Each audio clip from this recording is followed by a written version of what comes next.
ہمارے ہاں یہ جو سیاست میں انتہا پسندی اور ایک دوسرے کے خلاف لغو زبان کرنے کی روش چل نکلی کسی کے لیے بھی فائدے مند نہیں ہے۔ آزاد کشمیر میں بھی پہلے تو یہ تھا کہ یہاں بڑا رواداری کا ماحول تھا اور کبھی بھی ایسی فضا نہیں دیکھی گئی کہ ہم ایک دوسرے کے حوالے سے کوئی لغو زبان، کوئی شرانگیزی یا کوئی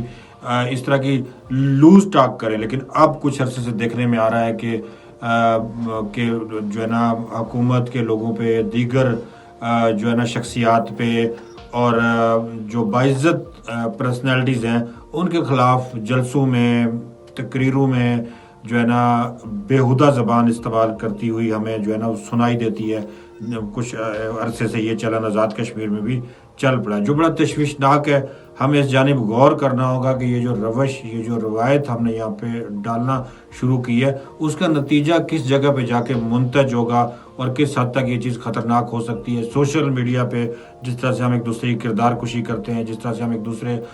کا میڈیا ٹرائل کرتے ہیں، جیسے ہم ایک دوسرے کی عزتیں اچھال رہے ہوتے ہیں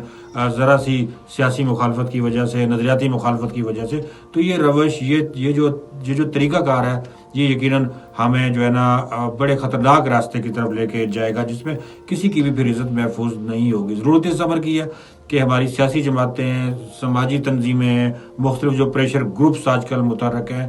سیاست ضرور کریں، اپنے حقوق کے لیے آواز ہی بلند کریں، لیکن ایک دوسرے کی عزت و احترام کا بہت زیادہ خیال رکھیں اور وہی لفظ کہیں جو کل وہ سن بھی سکیں۔